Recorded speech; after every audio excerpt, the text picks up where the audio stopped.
Joey B and the impeccable. It's the last word of the season. Mike McSee, who's in the power chair once again. And Mike, here we are, man. We're putting the wraps on another season. Another spring season. Another spring season. Fall season. Fall season. Yes. This just goes on and on and on. You don't know what season we're in, you know? Yeah. But some good games. One real big surprise game in the 8-man semis that was a big surprise to a lot of people in terms of how close the game was. Right. You know, and some of the things we said last week in terms of how the games were going to go went exactly pretty much the way we said they were going to go. And we're going to talk about those games when we come back from our first commercial break. Surprise. We're not going to tell you what it is.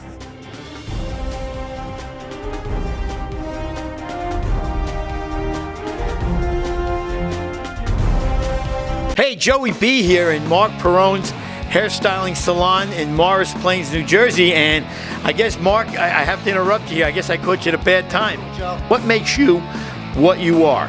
First of all, Joe, when you come in here, you're part of the family. We make you feel that comfortable. Whether you're a young kid, older gentleman, or one of my hairpiece customers, we make you feel at home here at Mark Perone's. Well, we do men's hair replacement, custom hair replacement. We do little kids are our favorite. We do some women haircuts, but basically it's a men's barbershop. Back old school with new flair. It's a nice atmosphere, and you are all welcome from everywhere. Here's the guy. Here's the man. He's owns the shop, cuts the hair, sweeps it out every once in a while too. Absolutely, yeah. Joey B from Mark Perone's. Come on in and get yourself a nice do. Open Tuesday to Friday, 10 to 7 p.m., Saturday, 8:30 to 5 p.m., Sundays, 10 to 3 p.m., closed on Mondays.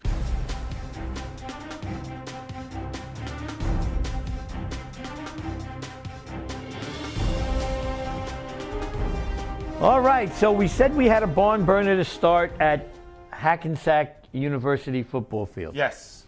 And that first game was who was the first game? 6-on-6, I believe. It was All-Stars Savages, yes. All-Stars Savages. Now, we had said before the game, the week before, that my biggest concern with the Savages was that defensively, they were not a real good defensive team. Right.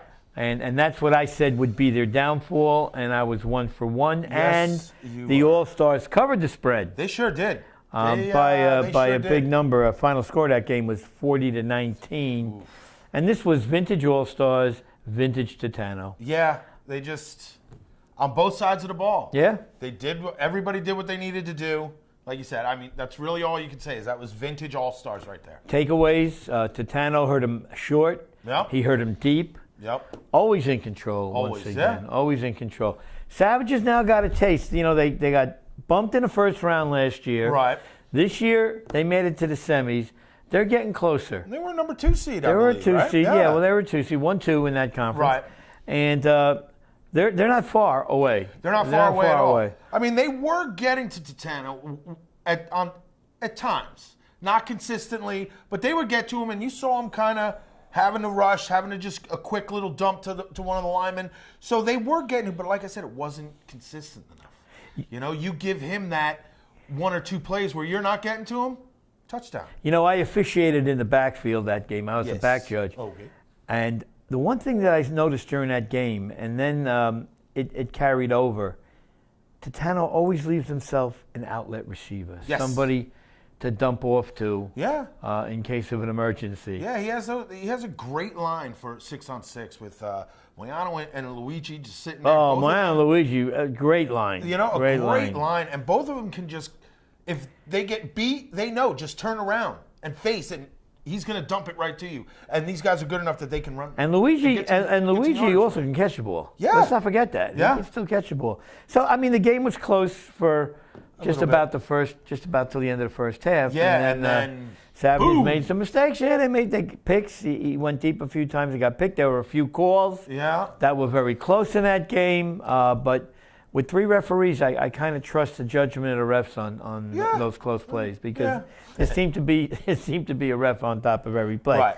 Okay, so the All-Stars now will be moving on. And the second 6-on-6 semifinal game was the Blazers and the Cobras. Great game. And the Blazers, I believe, covered that spread. Yeah. They did. They won by a touchdown. It was a great game. It was. Less than a touchdown as far as the spread was concerned. Cobras had a chance at the very end. They just could not put it in. They didn't have a lot of time. They didn't have a lot of time. It was out of timeouts. Yeah, but it wasn't just them rushing. That was great downfield defense by the Blazers. And Robbie Lane threw 3, and when I say deep balls, I'm talking deep balls. Big arm Robbie, I know. I heard somebody say that Adam had a bigger arm. You know, who said that? I don't know who said that. Was it a call-in that Robbie, said that? yeah, big arm Robbie this weekend, man. They opened up the full playbook, it seemed. They were hitting the short passes, the middle passes, bombing it deep. Blazers I think ready. 2 out of the 3 touchdown bombs were on third down. Yeah. So he went deep on third down. And, look. It's trust, man. You throw bombs, you never know. One can get overthrown, underthrown, wide left, wide right. On them, though, right in stripes. They were right there. Great game by Robbie Lane. So, again, here we go. We get the Blazers and we get the All-Stars. Now, the All-Stars last season did not play in a championship game against the Blazers. So this year, the Blazers will be facing the All-Stars. Unfortunately, that game is not going to be played this Sunday. And we're wondering where it's going to be played and when it's going to be played. But that should be a great contest. Definitely will be a great contest. It will be. Moving on to the 8-on-8. Yes. The 8-on-8. All-Stars Warriors, you had called for an upset, and it didn't happen. No, you really didn't call for an upset. No. And the All-Stars also covered. It was 8. They won by 9. Right. But you could see that the All-Stars were always in control of this game. Now the Germ, watch a film, the Germ had 2 passes dropped on him. Right. One of them was a split seam that would have gone for 6. Right. Would have gone for 6. So could this game have been closer? Yes. Could have. But I never thought the All-Stars were in any kind of peril. No, this team, I've seen them, win by a point or 2, and it never seems like they're anxious, they're stressed, or whatever. They just kind of, hey, as long as we win by 1, man, I don't care. This is the kind of team. We talk about these guys every week and say the same things. We say in control always.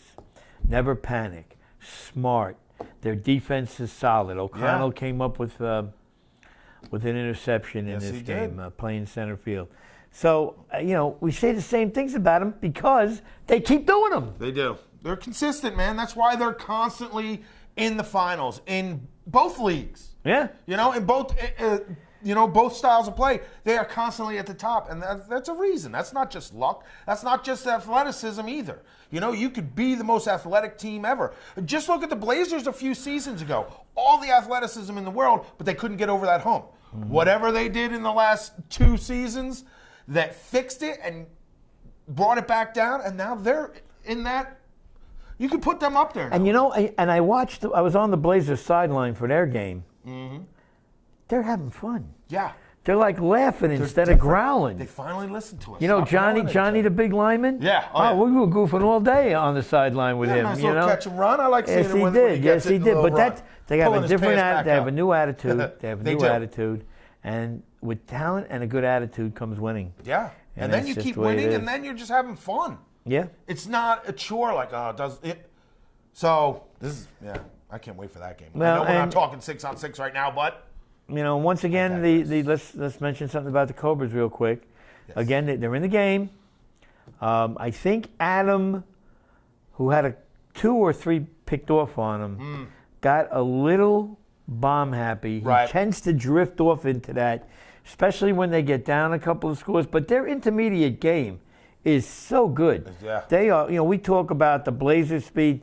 They have some fast guys on the Cobras. It's not long. These guys are not far off. No, I don't. They haven't been far off since they got into the league. True. I mean, they're in it every year. They're right there. So, but and again, it's good. I like that there's another team because we've always talked about here. It was always the All-Stars, the Blazers, and the Bruins, and now and it's but the Cobras are getting they're getting closer. There, and they're I think the Savages are right there also. Well, the Savages, if they stay together, they'll stay. Hopefully they'll stay. I mean, it was a 40-19 game, but I know this sounds crazy to say. Right. but it was a lot closer than 40-19. Yeah. You know what I mean? Yeah. It was the Savages made some mistakes at the end. did. When they got behind, they had to try and do panicked. things to catch Right, up. right. And that's where they had their mistakes. That happens. And over to the other eight-man contact. The one game that the underdog covered. Yeah, the one game. And you almost got sucked onto the bankers again, didn't you? I almost did. Well, I mean, the Canes win 21-20, and I'm so sorry that we didn't have a second camera available for that one game because I don't know what happened in the game. But the Canes and the Bankers took the Canes to overtime in the regular season. Right. This season. So maybe they know how to play them. I don't know. Maybe. They just know how to play them. And in the touch, the O-Zone over the A-team, and we both picked the O-Zone in that game. Both picked the O-Zone. And the Banana Slugs in what turned out to be the semifinal game. Right. Over the Bulldogs, 32-7. Yep. After Bulldogs took care of MPI earlier in the game. Right. So this sets us up for the finals, and we'll talk about those right after this break.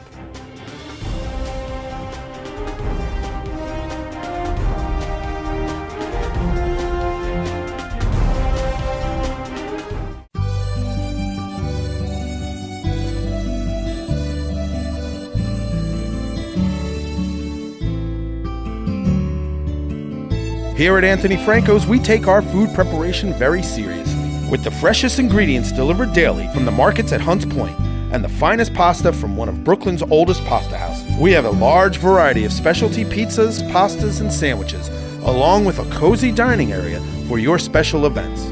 With two great locations, 556 Route 17 North, Paramus, and 128 East Main Street, Ramsey. Call 201-447-3999 in Paramus and 201-238-8000 in Ramsey. Give us a call. We'd love to hear from you. And as always, free delivery.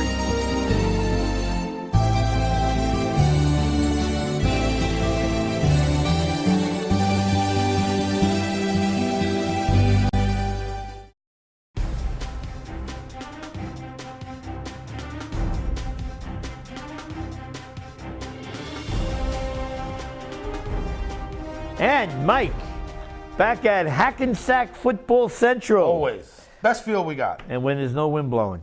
When there's no wind. When there's no wind blowing. So we're going to go right away to the 8-on-8 championship. And there's really a lot to say. And you've got an interesting tidbit on the Canes that you shared with me prior to us coming on.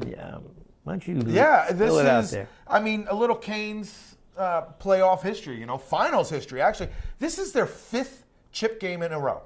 That's unbelievable. And they're 4-1 in those games. And this is the 3rd time they're going to face the All-Stars.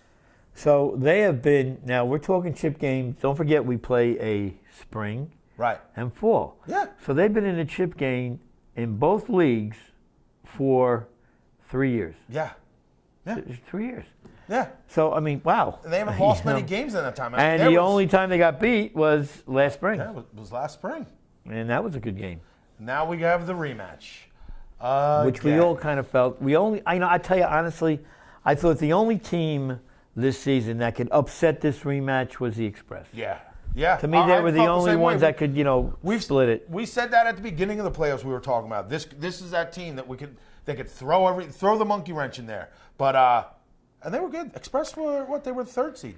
They had a great season. I don't know what happened at that Warrior game. 7-1. The tiebreaker thing was almost comical. But okay, so All-Stars Canes, All-Stars defending champions, right?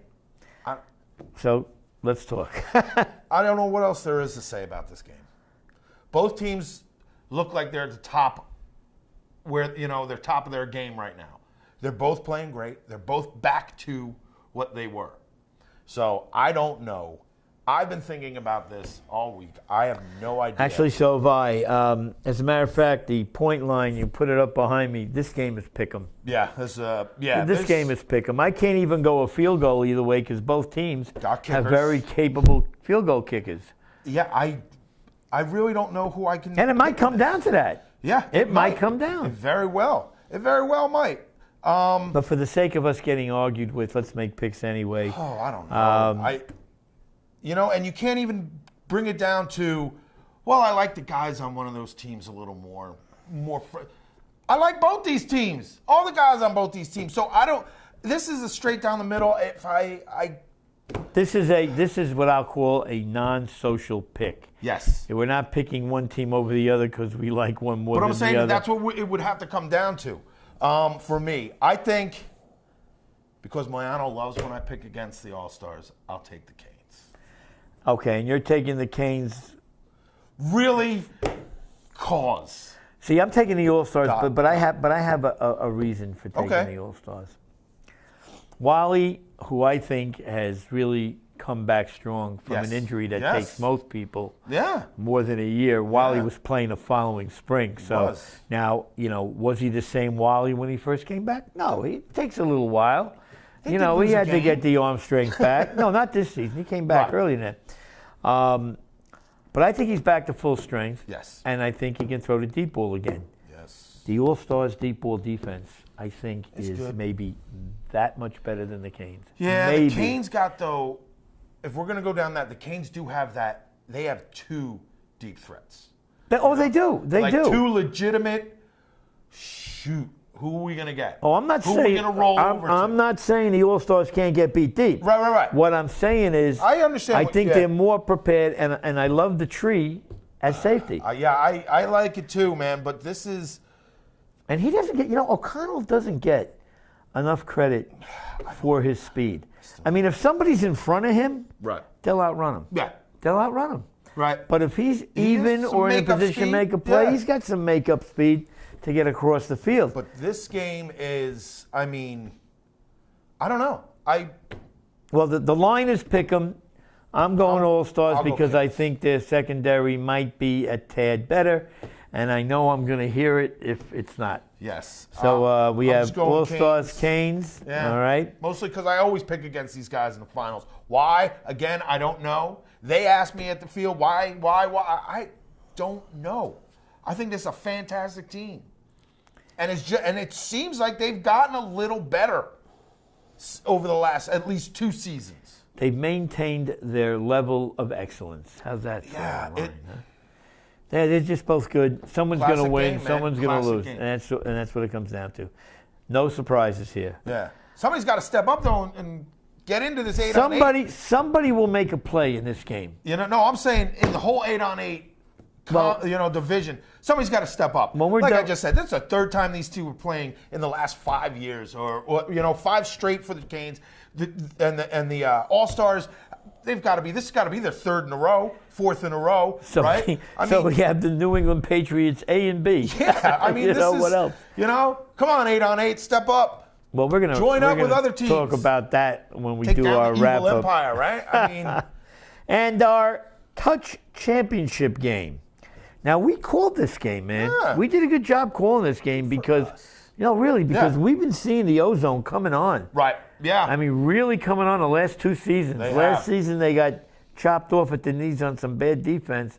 But now they're here. They're in a championship game. Here they are. Against a veteran quarterback in Luigi. Luigi will pick you apart or he'll go deep on you.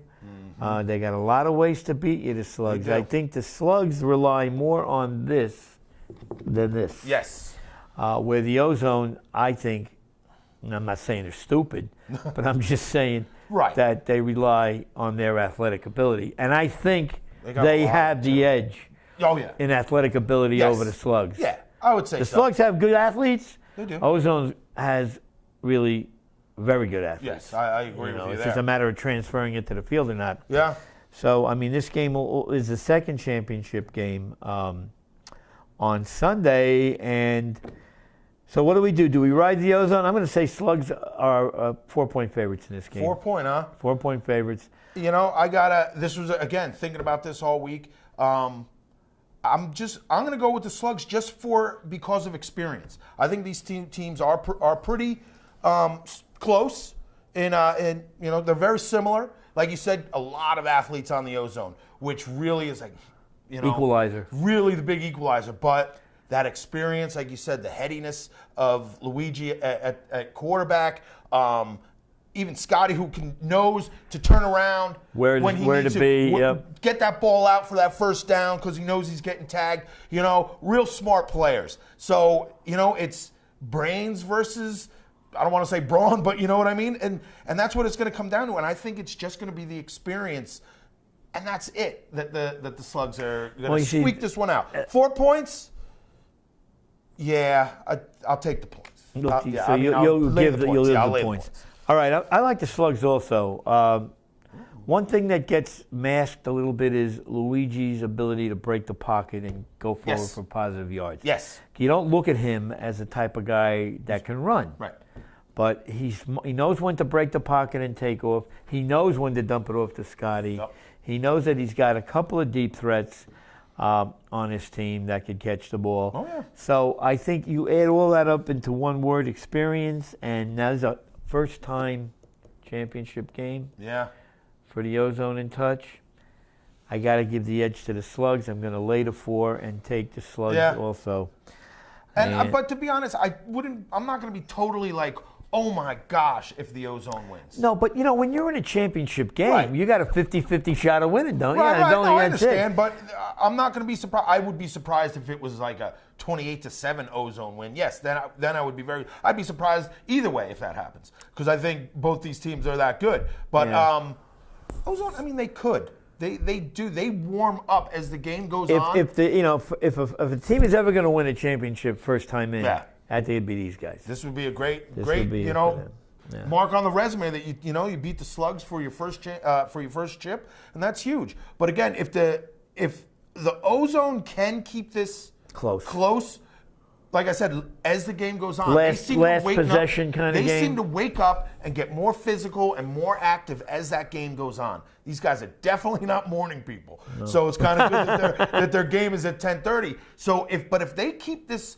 within striking distance as the game goes on, it could happen. It could. It could happen. Well, you know what? I think also, Mike, there's a chance of this being a last possession game. Yes, also. Very much so.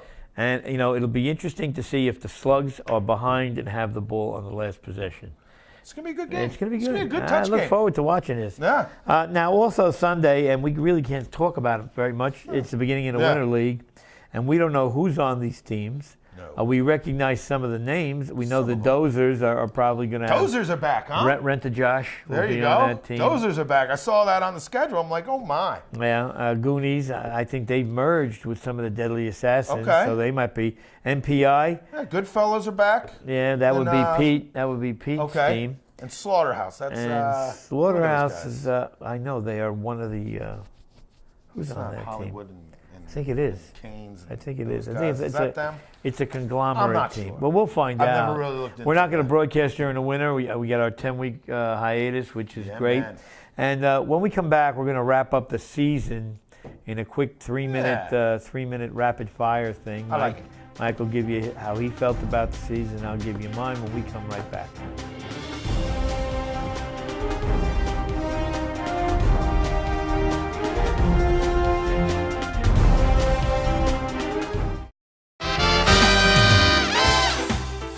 As restaurants come and go, it is rare to find an establishment like Steve's Sizzling Steaks. Steve's has focused on excellent food, comfortable ambiance, and a friendly staff. Times sure have changed since Steve's first opened their doors, but what hasn't changed is the family atmosphere that makes Steve's so special. Open 7 days a week, Sunday through Thursday, 11:30 a.m. to 10 p.m., and Friday and Saturday, 11:30 a.m. to 11 p.m. Located at 620 Route 17 South in Carlstadt, New Jersey, or call 201-438-9677 for your reservation.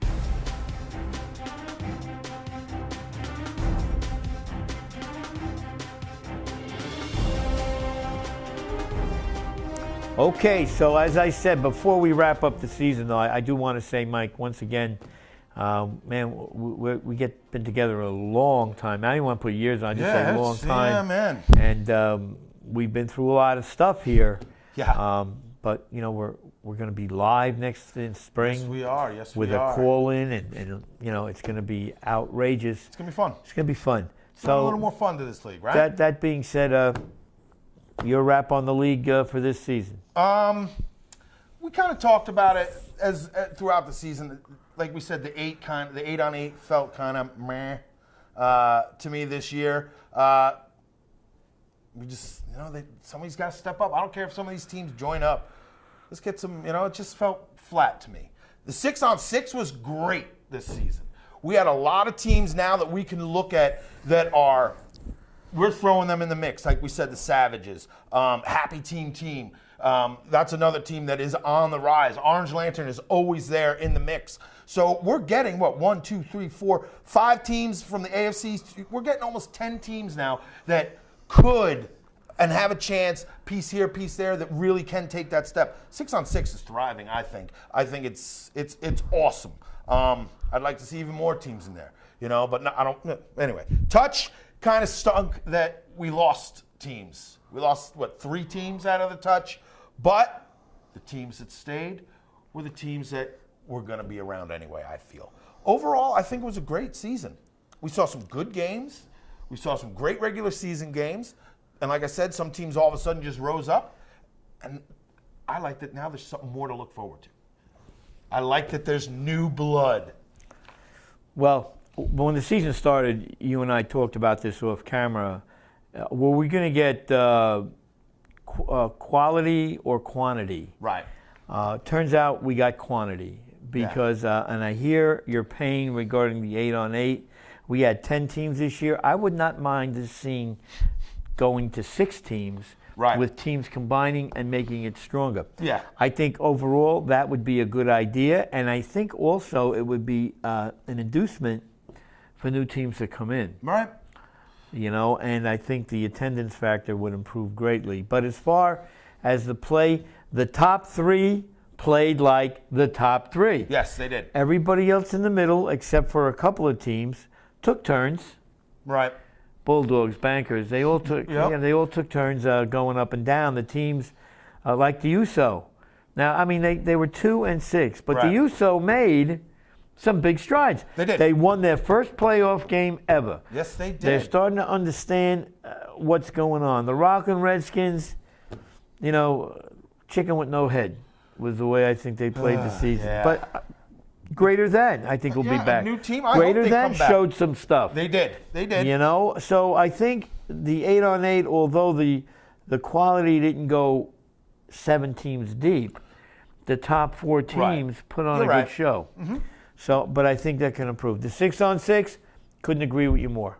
Couldn't agree with you more. Goodness. It has now become the most popular division in the league, the most watched game. Yes. Yeah. The most, and I want to comment on a viewership also when I'm done.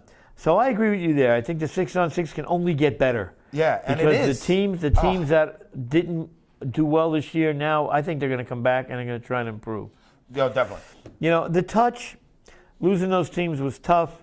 I think a lot of the new teams found out that this is no pancake league, and it's not. It's not at all. It is not a pancake league because the teams that are in here and the better teams, I mean, we got teams entering tournaments, We do. That ESPN noticed there. Yeah, they did.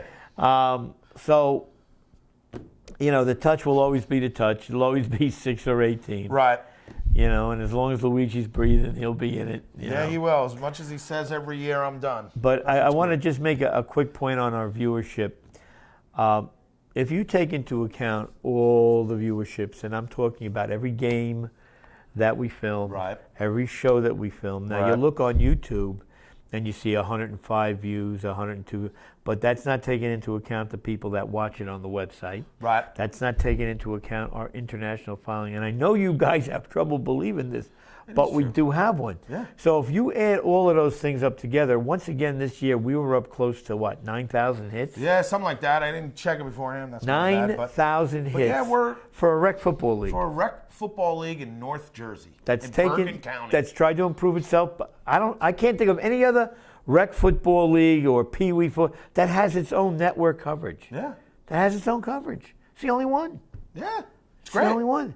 So be proud of the league, guys. You're playing a good league, and this league has to have a renaissance sooner or later, though. Yeah. It has to have a renaissance. So on that note, maybe we should do a league-wide draft, a redraft of every team. Oh, see, I know now that's crazy, it's nuts. But that would be fun to do, just to kind of mix it all up. Who would be the first round pick in full contact? First round pick in full contact. I don't know yet. That's not something you can just throw it. I know, that's why I threw it out first. First round. Ooh. Tell you what, put it on the board. Who would you, if we had a draft in the 8-man, the 6-man, and touch, who would be your number 1 pick? On that note, Mikey McSee. All right. We'll see you 10 weeks. Woo. We got a nice break, huh? Yeah, we do. 10 weeks Yes, we in the do. spring. Be safe. Have a safe winter. Merry Christmas. Happy New Year. And All right. thank you again. Yes, for this thank you season. so much.